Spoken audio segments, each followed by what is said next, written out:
is the memory of Walt Disney. In 1971, his love for America inspired the creation of the Hall of Presidents, a place to celebrate the optimism and goodwill he saw at the heart of the American story. Walt's vision was to honor the nation by honoring the American presidency.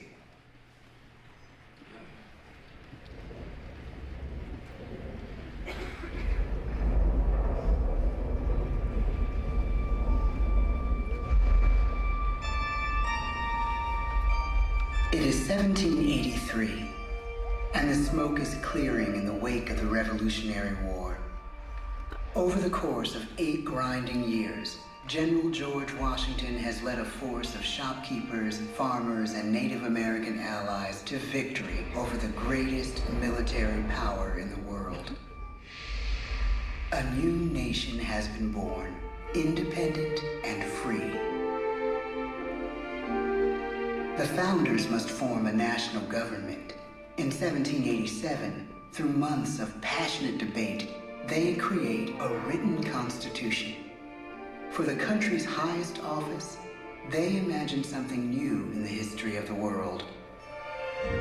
A leader not born to power like a king or queen. A leader who has not seized power through conquest. A leader not separate from the people, but elected by the people. From among the people. We, the people. This is a new idea, an American idea. The idea of a president.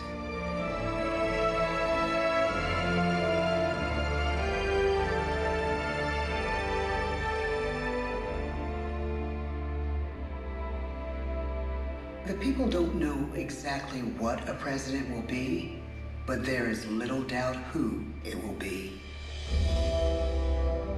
George Washington's stature and bearing have marked him as a leader. His integrity has made him a great one. Washington knows that many generals who have led successful revolutions make themselves dictators or kings.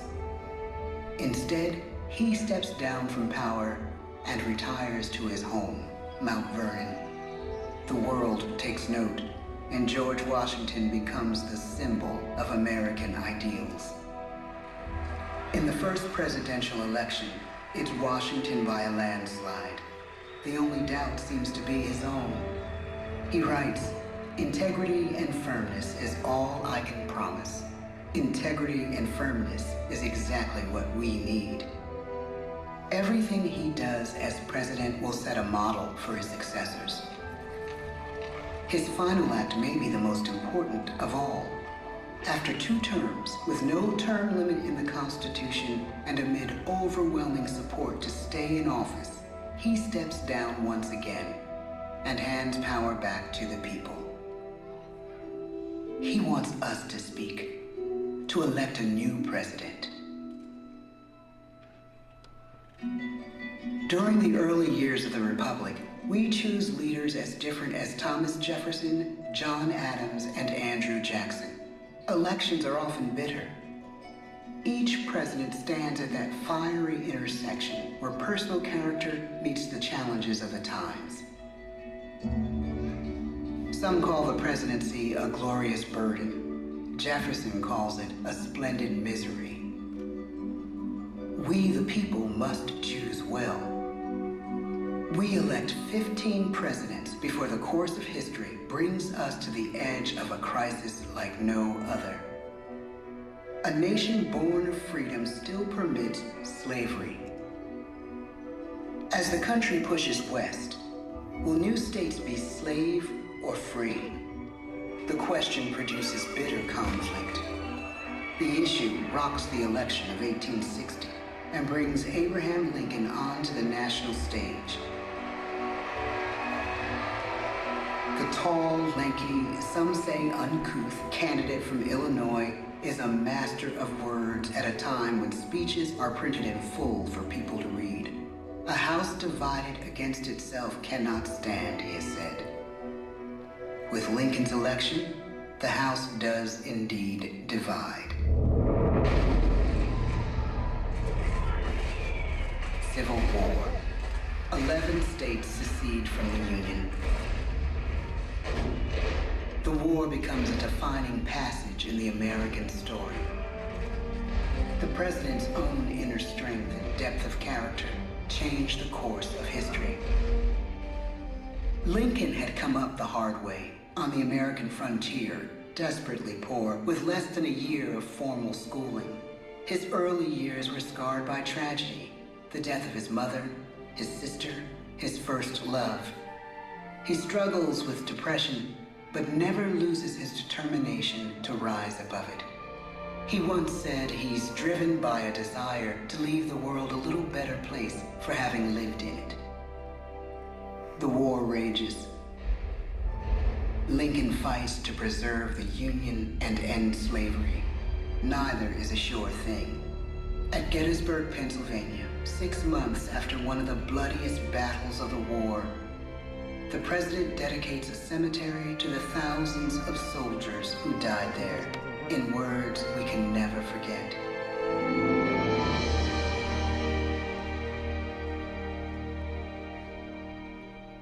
"Fourscore and 7 years ago, and the government of the people, by the people, for the people, shall not perish from the earth."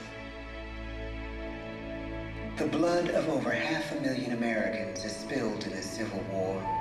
President Lincoln's enduring hope is to give true meaning to the sacrifices of so many, to lead us to that new birth of freedom. With the end of the war and the end of slavery, a new birth truly begins. As we roll toward the 20th century, settlers roll west on wagon wheels and railroads connect the nation coast to coast. Millions of immigrants pour in from Europe and Asia. Population doubles. Our economy triples. Our standing among nations rises.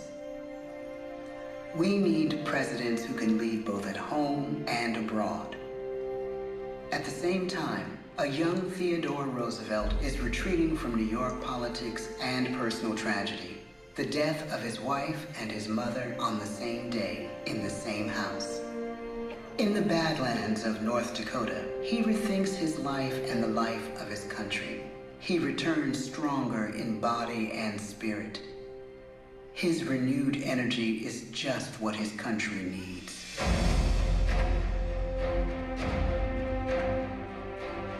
American industry is booming, but social tensions are rising. A progressive movement is bubbling up, pushing for change, and change is needed in the working and living conditions in cities. The gap widens between rich and poor. The demand for change grows stronger. Teddy Roosevelt is a knight on a crusade. He speaks with force and vitality in clear terms that make colorful headlines at a time when mass-market newspapers have become the new media. To define his foreign policy, he borrows a phrase from an African proverb: "Speak softly and carry a big stick." But his greatest accomplishments are made at home. He breaks up giant monopolies, protects workers' rights, and calls for a square deal for all Americans, rich and poor, capitalist and wage earner. And a square deal for every man and every woman in the United States. He calls on America to be as great as the natural grandeur of its lands.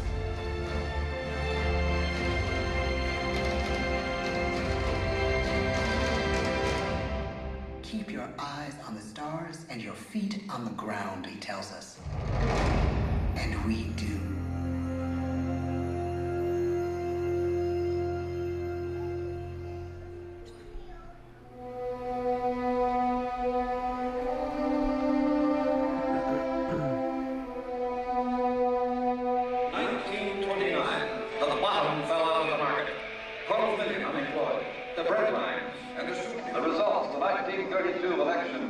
When we elect our 32nd president, it is the worst of times. The course of history and the course of one president's life again shape a turning point in our national destiny. Franklin D. Roosevelt, paralyzed by polio, knows how to restore the faith of a people paralyzed by the Great Depression. I believe in practical explanation and in practical policy. He has found the inner strength his countrymen now need. He speaks to us like a friend, a neighbor. His optimism is contagious. His voice perfect for the latest breakthrough medium, radio. He calls us to believe we have nothing to fear but fear itself. And we do believe. Tonight's attacks on England are perhaps the most widespread of the war in the course of the day. But an even greater challenge dominates his final years in office. The Second World War.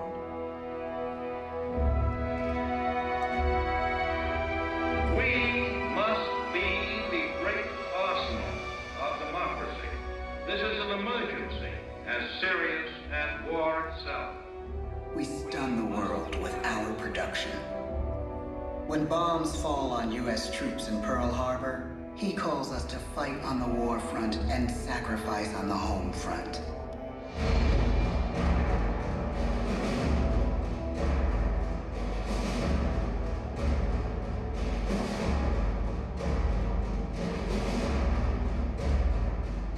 The harder the sacrifice, the more glorious the triumph. So spoke America in the year 1776. So speak Americans today. The world changes. The country changes. And yet, in one sense, what we need most from our presidents has never changed. A guiding vision that calls forth the best that America can be. Will outer space be developed for the benefit of all mankind? Or will it become another focus for the arms race? The choice is urgent, and it is ours to make. Ask not what your country can do for you. Ask what you can do for your country.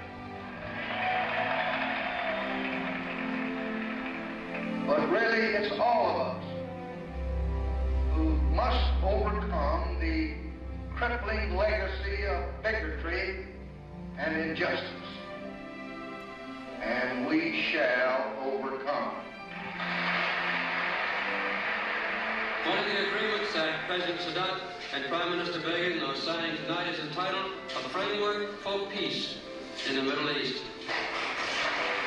Mr. Gorbachev, tear down this wall. You have lost too much, but you have certainly not lost America. I can hear you. The rest of the world hears you. Loving this country requires the willingness to speak out for what is right, to shake up the status quo. That's America. Our presidency is no longer just an idea. It is an idea with a proud history. Ladies and gentlemen, the presidents of the United States of America.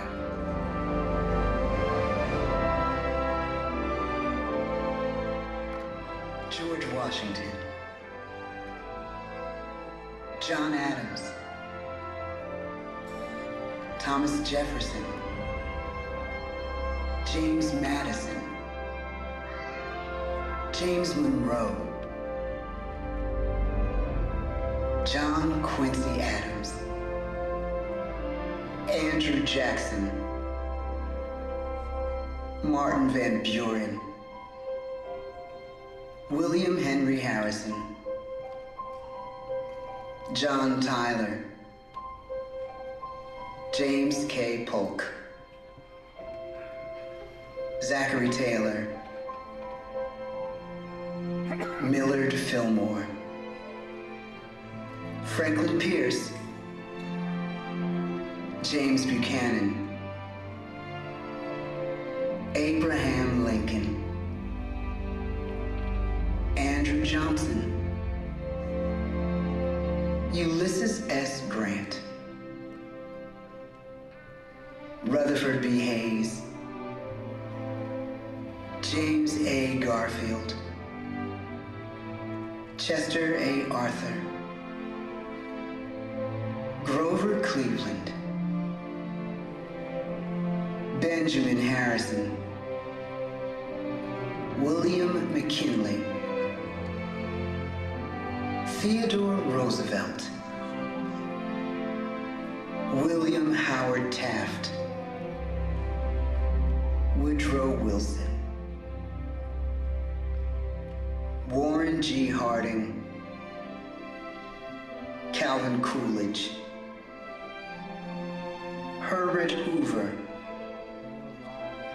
Franklin D. Roosevelt. Harry S. Truman. Dwight D. Eisenhower. John F. Kennedy. Lyndon B. Johnson.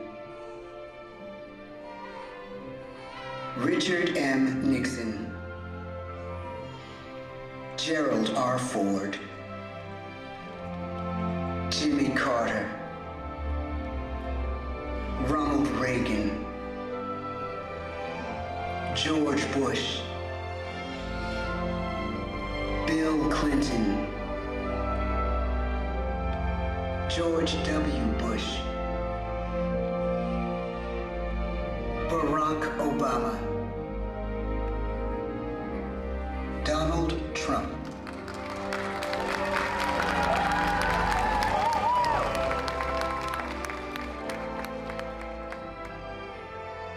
And now we come to the present. Once again, we place our trust in the idea of a president, as we have from the beginning. My fellow citizens, no event could have filled me with greater anxieties than that notification on the 14th day of April, 1789, that you had selected me to lead our nation. But it was with the confidence of my fellow citizens that I took an oath. 35 simple words that have been repeated by every American president throughout history. I, Joseph Robinette Biden Jr., do solemnly swear that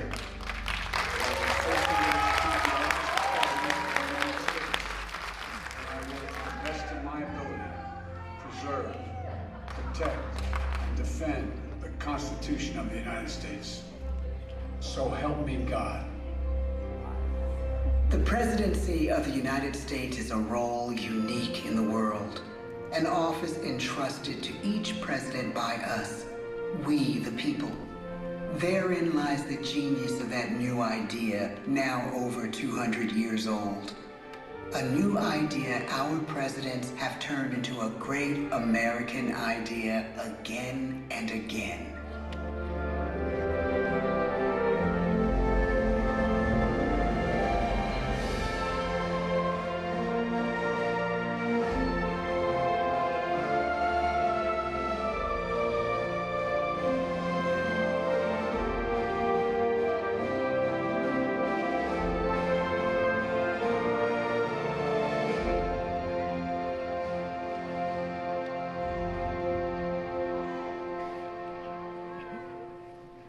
That concludes our presentation today. Make sure to gather up all of your personal belongings and enter through the doors to your right-hand side.